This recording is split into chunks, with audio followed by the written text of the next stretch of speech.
அனைவருக்கும் வணக்கம். நம்ம டெய்லியும் பேங்கிங் இண்டஸ்ட்ரி பாயிண்ட் ஆஃப் வியூல 5 கொஸ்டின்ஸ் கரண்ட் அஃபேர்ஸ்லேருந்து பார்க்குறோம். இன்னைக்கு என்ன கொஸ்டின்ஸ் இருக்கு அப்படின்னு சொல்லி பார்ப்போம்.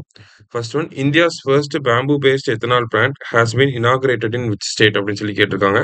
So bamboo based ethanol plant வந்து எங்க வந்திருக்கு அப்படின்னு பார்த்தீங்கன்னா, அசாமோட கோலாகத் அப்படிங்கிற டிஸ்ட்ரிக்ட்ல வந்து வந்திருக்கு. சரியா?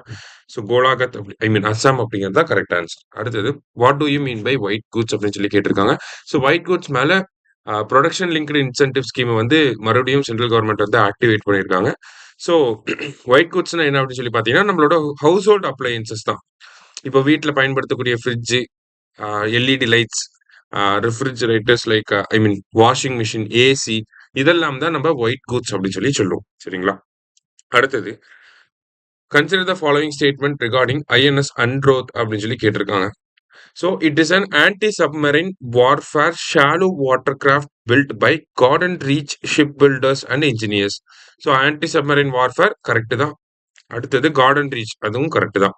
It is propelled by a diesel engine water jet combination அப்படின்னு சொல்லி கொடுத்துருக்காங்க. டீசல் இன்ஜின் தான் பயன்படுத்துறாங்க. சரியா? ஸோ ரெண்டுமே கரெக்ட் தான். இந்த கார்டன் ரீச் அப்படிங்கிறது எங்க இருக்குன்னா நமக்கு கொல்கத்தால இருக்கு. சரியா? ஸோ போத் கரெக்ட் அப்படிங்கிறதா கரெக்ட் ஆன்சர். அடுத்தது, what is the name of the portal launched at the Gyan Bharatam international conference to digitise and preserve India's manuscript heritage அப்படின்னு சொல்லி கேட்டிருக்காங்க. ஸோ இந்த கான்ஃபரன்ஸ்ல என்ன போர்ட்டல் லான்ச் பண்ணியிருப்பாங்க அப்படின்னு சொல்லி பார்த்தீங்கன்னா, கியான் பாரதம் போர்ட்டல். எதுக்காக அப்படின்னு சொல்லி பார்த்தீங்கன்னா, டிஜிட்டைஸ் பண்றாங்க நம்மளோட மேனுஸ்கிரிப்ட்ஸ் எல்லாத்தையுமே டிஜிட்டைஸ் பண்ணி ப்ரிசர்வ் பண்றதுக்காக இதை கொண்டு வந்திருக்காங்க. சரியா?